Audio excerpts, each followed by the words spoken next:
Hey, this is Rod Cleef, and you are listening to the Mailbox Money Show with Bronson Hill. All right. Are you a conscious investor, right? The term conscious doesn't mean that you just sit and you're a yogi and you just meditate all day long, but it means that you have this holistic approach to the way that you invest. Because again, you can go after and get all the money in the world, but if your health is in shambles or your family relationships are in shambles or you're not really doing the things that give you life, you're not really wealthy, right? Wealth is not just what you have in the bank, it's all the different elements of your life, right? Somebody, I think Ralph Waldo Emerson said, the first wealth is health, right? So that's one of them. There's also a spiritual wealth, right? And your relationship with God or the things you do on the spiritual side. So there's different things that build wealth, and it's not just about the money. So this interview, you're going to love it. If you love what I just said, you're going to love this interview with Julie Holly. She has a group called the Conscious Investor, and she does real estate deals and multifamily and in assisted living, and really like Julie a lot. So you're going to enjoy this interview. Let's jump in. All right, Julie Holly, welcome to the Mailbox Money Show. How's it going? Oh, so happy to be here, Bronson.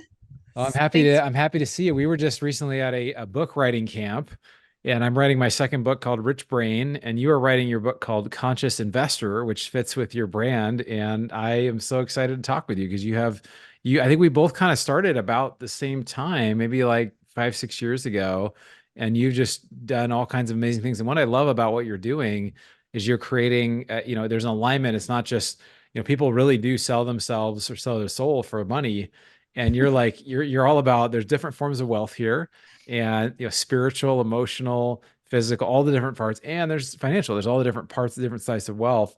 And so you're so great at creating that. But I wanted you to share a little bit of your story and kind of how you got started in real estate and how you got to the conscious investor. Wow, that's interesting because as I'm working on my book, it's actually interesting even seeing the roots of investing in real estate, or real estate, I should say, like going all the way back to my dad being an entrepreneur, selling a sandwich shop so that he could, go into real estate sales. And so I was like raised in this whole atmosphere of real estate my entire life. But I entered into the real estate investing space through house hacking in my early 20s. I had a very difficult time in a abusive marriage, and I decided to leave that marriage, but I was on a teacher's salary, and I'm like, how am I going to make this work? House hacking, rent out a room in your house and you can offset your mortgage. It works. But that also planted the seed for exactly what I do now, still today, which is how, investing in housing for humans. And that is that when my amazing husband entered my life, Super Rad Steve, as I affectionately refer to him, we had a vision of how do we support residents? How do we help people who are caught in the margins, who don't look good on paper, so that they can make the transition that they might need to make in life? And so we had some single family rentals of our own.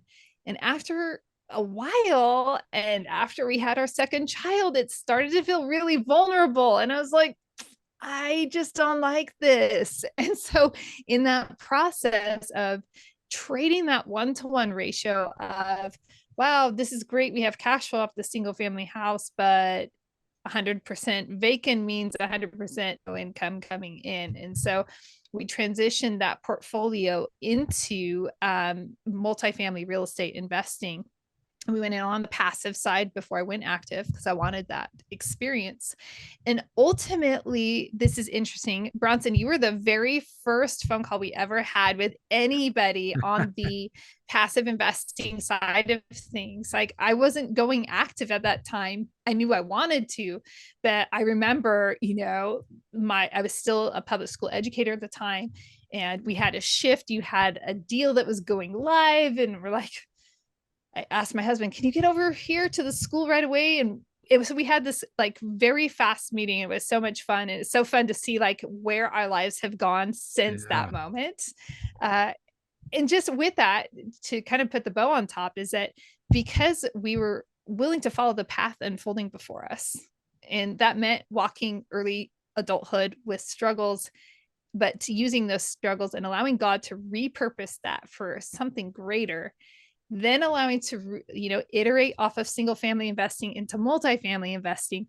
That's really what has opened all these other doors, and that's what opened me up to the conscious investor, Mm. because it's really the culmination of all of that heart message with the investing message that really just supports people in creating a holistic investment. So it's not weighted heavily on heart or heavily on the money and the dollars and cents. It's like, it's all encompassing. Yeah, yeah, it's the whole thing, and that's the thing I think we sometimes could miss is that, oh, I want this or I want that, and there's a lot of people putting out, I want the yachts and Mai Tai lifestyle, and that's great. There's I'm sure that's wonderful, and even for your conscious soul, that'd be great. But It's fun. at the end of the day, things like purpose and things like impact and legacy, and even the spiritual. You've talked about the spiritual, what's God's Mhm. plan in all this, and I know in my life I've had a lot of twists and turns and things as well, but I just realized everything can be used for good. And so I've seen that. And so again, I didn't think, when I was doing my medical sales job 5 years or 6 years ago, and I was doing all these calls, whatever that'd be. Now I've raised $40 million and all these things have opened up. And, we've had some challenges too, but it's been like, the path I think is really valuable. So let's talk a little bit about, I know you've done a lot of work in this space, but where do you think, like, what's the difference between like a conscious investor and somebody who's not conscious? So like if I'm having like, okay, I'm an investor who's doing this for reasons and I want cash flow and I want this and I want to replace, it's just kind of matter of fact. Like what is the true like distinction between that? So that's a really great question. By the way, I'm going to write that down and put it in my book. No, Yeah. but Yeah. the real distinction is really taking, like, can we go, how many layers deep do we need to go? So a lot of times, the ultimate goal of a conscious investor is full agency or personal freedom. And part of personal freedom is financial freedom. But we have to be able to identify these things, right? And so it's interesting recently. Well, I'll talk about the financial freedom wing of things in just a moment, because that's a really interesting concept in and of Mm. itself, right?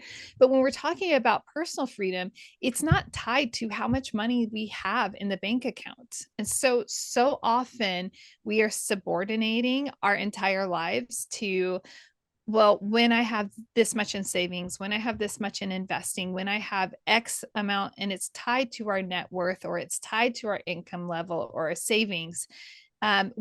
So a conscious investor is not correlated with that. It says, wait, I have artistic freedom and it's free. I don't have to have a net worth to have artistic freedom. I don't have to have a net worth to have a healthy physical being. I don't have to have a net worth to have Mm. strong relationships with the people in my life. So I Right. don't have to have a net worth to have a relationship with God. I don't have to have a net worth. And you can see how this works, where too often we're so singularly focused on, I just got to work those extra hours. I'm going to do a little overtime. I'm going to pay this debt off. I'm going to do right. And so much of people's lives is strategizing around money instead of Mhm. saying, wait, actually, most of my money is not directly tied towards my net worth and my amount of money that I have. And so when we start looking at that, now we become a conscious investor. We say, I'm Mhm. striving for personal freedom in my life. Yeah. I'm striving for full agency over my life. And financial freedom is there. And I want, listener, please hear this. Money is wonderful. I love money. So there's nothing wrong or corrupt or evil about money. Money is a very powerful, wonderful tool. But we also have to remember, money does amplify whatever is within us. Yeah. Yeah. That's a really good way to look at it. It's almost like the conscious is a way to do, or like a mindfulness. It's like the idea of just, somebody who only does, like, it's when we focus on one thing at the expense of another. And I think we can all think of people that they put their career ahead of their family, or they put some dream ahead of something else in their life. And a lot of times it's around just, like, you can get all the money, but it's just money. I mean, you can always make more money. You can't make more time. And there's a lot of people that get everything they want, and then they get to a place where they're like so unhappy because they missed out on some of those other things. And so would you call that like living a balanced life, or is it more of just kind of like being very intentional about the way that you live according to your values?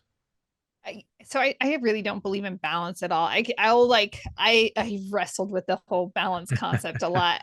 I will say, I think harmonious would be a really good expression of that, where all of these things should sound like a symphony to us. That should sound like it should look and appear like a beautiful piece of artwork, right? Where everything is complementary. There might be more or less of something there, but all things are working to create this Yeah. beauty. And so I think that's an important element to look at with that. Awesome. I love it. I know you have your event coming up in March of next year. It's the Conscious Investor event. It'll be the third one that you've had. And so you're excited for that. Super excited for the third Growth Summit. Yeah. It's definitely a great time for people to come together intentionally to look at that. What does wealth look like in a holistic way? What does life look like as a conscious investor? And so when we're peeling everything apart, we actually take time to I have speakers that come and speak. We had everything from gut brain health to like economics. We have a broad spectrum. We have bodybuilders and there's just such a overlay of differences being presented at the event. How do I buy a business, and how do I utilize credit, and how do I invest in midterm rentals? And then also, wow, where does faith fit in here? And Yeah. what does that look like if I have faith and spirituality in my life? And so it's such a interesting convergence for an event, because it's not heavily focused on it's all health. And you're not going to a real estate event, and you're not going to, say, a Tony Robbins event where it's, going to be Yeah. rah, rah, rah. It's all combined. I love it. Oh, It's that's so great. Well, powerful. I think those are things I'm really passionate about. I've realized with personal development and wealth and just life happiness. I mean, I just decided, okay, I want to leave my job, and was able to do that. I traveled 6 times internationally last year. And so I just, I kind of you can create the life you want to create. You can live the life, the health wise, other things. Um, so I think that's really wonderful. So tell me, I want to shift gears for a minute here. So you are invested, you work with investors and you have people come in and join you on your deals. You're doing multifamily. You're also doing assisted living. So talk to us about, kind of, do you think it's a good time right now to invest? How have you seen things change in the last couple of years? Where do you think things are headed? Things have clearly changed in the last couple of years, but it's always a good time to invest. And that will always be my position. And I hear people, as do you, I'm sure, golly, if only I could go back to 2011 all over again, I would do it differently. And Yeah. say, or, oh, I missed the best buying time of my lifetime. Someone told me that the other day. And I said, today is your best buying time of your lifetime.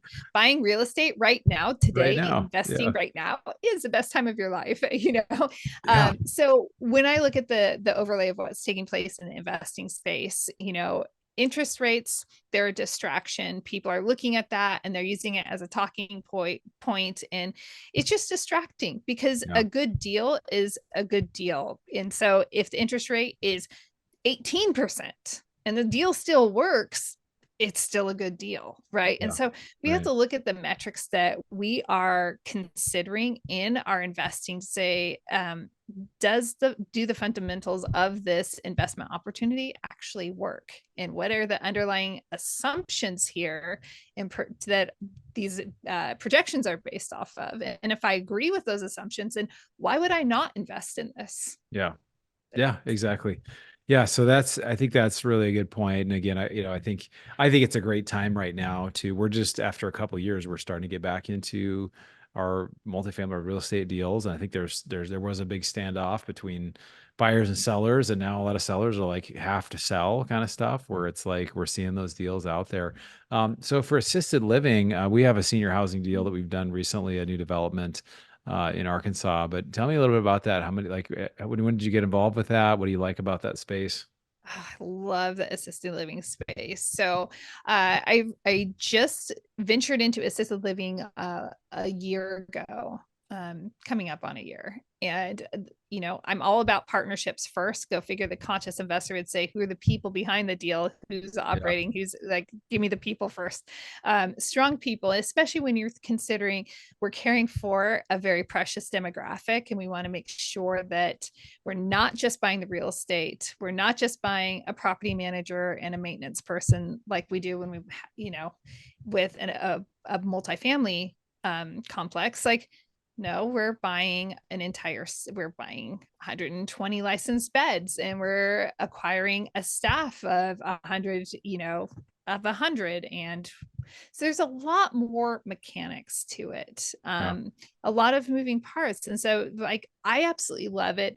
I see the impact that we're able to make on the residents' lives. I was just back out in Wisconsin a month ago, and we're, picking up another, I like to call them communities, because I don't like facility sound so sterile and gross. I'm like, and we create communities. But think about this. We're able to turn around, some of these complexes, we're able to turn them around, where maybe they have a staff where there isn't harmony in the workplace. And so just being able to create a strong culture changes the environment that these residents are experiencing. And I love being part of that. And I love the fact that we're now vertically integrated. And so we have, there is no distance, no separation between our team and, the executive director at, any of these facilities. Like, we are fully integrated with every acquisition, which allows a lot more oversight, and that oversight closes a gap in that gap, that's where a lot of the fallout can happen in the quality of care. So Yeah, don't mind me. I love it. Yeah, no, that's great. I think that, assisted living, I used to work when I was in medical sales, had about 5 years. I worked with a lot of older people in nursing homes, assisted living. And then my grandmother went to a nursing or like an assisted living place. And some of these are very nice. They're very, very nice assisted living places. And it's like, there's kind of two kinds. One is like a really not so nice one that's kind of a state one, whatever. But then there's really nice ones that, people get, I mean, there's a lot of social activity. There's a lot of opportunity to meet other people. And I think that's an issue for people as they get older. They get socially isolated. So you're able to create that. But we're seeing too, the demographics of just as people are aging, there's a huge demand for this, I think over about the next 15 years or so, where we're just seeing all these boomers get older, and everybody, wants to be in a nice place. And a lot of people want to stay at home or in a home-like place. And so I think it's really ideal.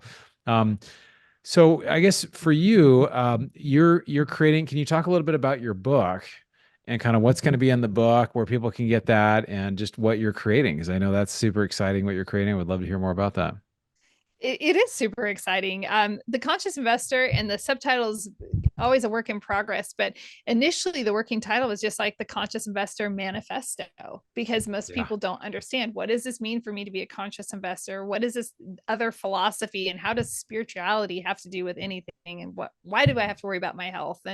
And so this really is unpacking and allowing somebody to shift their perspective from financial freedom, meaning, and there's so much. I put a Facebook up post recently, and the feedback, I just said, what does financial freedom mean to you? And it means something, it's all similar, but it's different at the same time, person to person to person. And so, and even if you look up a definition online. And so this Conscious Investor Manifesto, we'll call it right now, is really creating a lot of clarity as to what are these elements of personal freedom, and how do we live this holistic life that is leading into virtue, character, contribution, just as much as we can be building out our net worth. But we really have to have that premise, and it's based on, we have a foundation in our health meaning our physical health, our relational health, and our spiritual health. Like, I had strep throat last year, and I had COVID during the pandemic. When you are sick, nothing else matters to you. You're just like,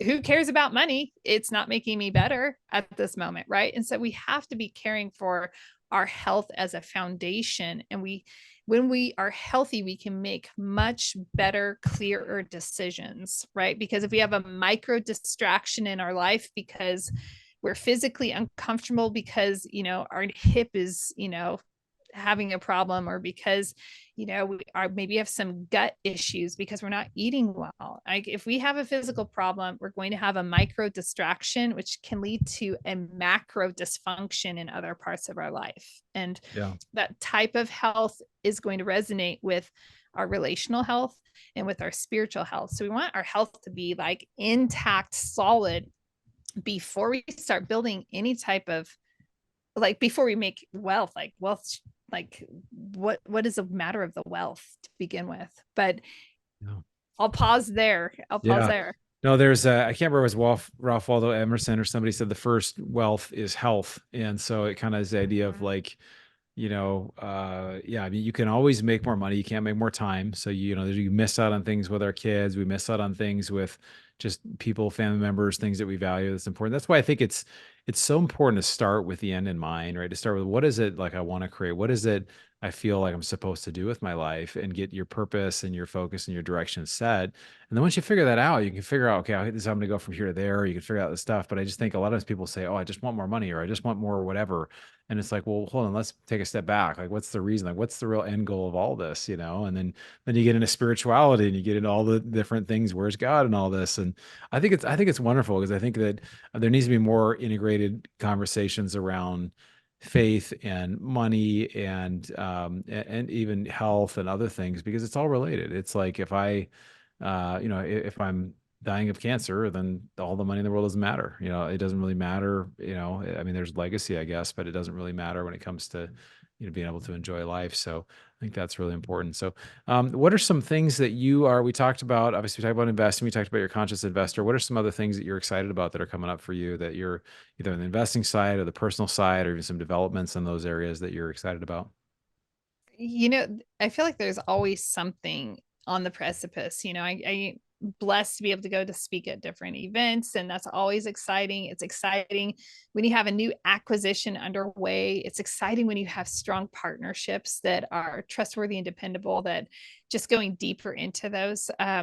But it's also exciting being on summer break at the time of this recording. And while summer break looks different because I work, but it's Yeah. so cool to be able to enjoy time with my kids, and to think that, I have a limited number of summers with my kids. And when I think about one of the greatest investments, it is, like, can I be present with my kids? Which today has been a day of a lot of beautiful meetings, but it's also a good role model to say, like, live into your contribution and we will hang out and have our time. But Yeah. yeah, there's never a dull moment in life at all. Yeah. Yeah. No, that's great. No, I have my daughter with me a lot over the summer. We've done some soccer camps and some other activities and things, but I just think, creating those memories and doing fun things together is really important. It's important to do things. We got a couple camping things coming up, a couple adventures Mhm. coming up. And as you get older, you remember those things. And I think that Yeah. you don't get that time back. And so it's really important to create those things and be intentional, because I think the older I get, the more it's like, the more intentional we can be about what we want to create, what we want to do. And it's Yeah. great to have spontaneous time. Now it's so funny. I like schedule the unstructured time, or I schedule the time that's like, oh, I'm just Right. gonna relax this day, I'm gonna do nothing or whatever. And so I think that's really wonderful. Um, well, Julie, I really appreciate you. You've done a great job of both building your business as well as building yourself, and really integrating those things. Kind of think better than just about anybody I know. So I'm really grateful for that. It's grateful to be your friend, and obviously be working on some book stuff together as well. And so we're kind of giving each other encouragement and feedback on that. But how can people learn about you, hear about your conference, hear about your upcoming book? It's going to be released, and just hear about your deals and stuff. So exciting. The best way is to head over to the Conscious Investor website. It's an affirmation because most of us cannot spell conscious on our own. So if you just type in the affirmation, I am a consciousinvestor.com, you will have access to everything that I do, from investing to speaking to coaching to our events to uh, everything is available on the website. I am a consciousinvestor.com. That's right. And you are a high performance coach as well, right? That's something that you do as well. So I if somebody wants to am. reach I out for am. that and perform at a It's higher level, and you're like an intense mountain bike racer right here, right? I don't race, but I am an Race yourself. intense mount. I do race myself, and I love being out where I live. I affectionately say I like to go out and ride with the bears. Yeah. So we've got grizzly, we've got the black and the brown bears where I live, Wow. and it's exciting. You just never know what kind of critters you're going to turn up. Maybe some elk, usually a lot of deer. But it's fun, it's soulful, and yeah, that's a huge part of life during the summer. Yeah, that's awesome, Julie. Well, I really appreciate you. Thanks for being here today. It's been a lot of fun. Really, we'll look forward to hanging out some more. I'm excited for your book coming out here too. Awesome. Thanks so much, Bronson. It's been great. All right, so I hope you enjoyed this interview with my friend Julie Hawley. Really, she does live the holistic life, right? She's got the family stuff. She's doing different things to give her life and living the balance, and all, as well as pursuing the financial goals. And so, like she said, balance doesn't exist, but I think it really comes down to creating those meaningful things for you. What are the things that really matter? Some things that matter to me may not matter to you at all, right? You may not care about running Spartan races and working as hard as you can and think, man, I actually paid it to get punished, but I actually love that kind of stuff, right? And not when I'm doing it, but looking back, I really enjoy it. And so for you, what are the things that really give you life? What are the things beyond just having money? But what are the legacy things? What are the spiritual things? What are the family relationships? What are the health things that you do so that you can live a wealthy life beyond money? So I'd love to hear that in the comments. I'd love for you to reach out to me on what you thought about that. So reach out to me. I'd love to hear it. And if you haven't joined our investment club, we're doing some amazing deals, really unique deals. I'd love to have you on our investment club. You can click a link below. You can go to bronsonequity.com, click the join button. We'll set up a relationship with you. We can actually start sharing some of these amazing deals with you. But appreciate you educating yourself. We'll look forward to seeing you in the next episode of the Mailbox Money Show. You've been listening to the Mailbox Money Podcast. For more free resources, articles, and videos, go to bronsonequity.com. There you can download your copy of the special report, The Single Best Investment Strategy During and After a Pandemic. None of the information shared here is an offer to buy a specific investment, and this is for educational purposes only. Consult your financial, legal, and tax professionals and use your own common sense before making any investment decisions. Thanks for joining us, and be sure to tune in next time for more Mailbox Money.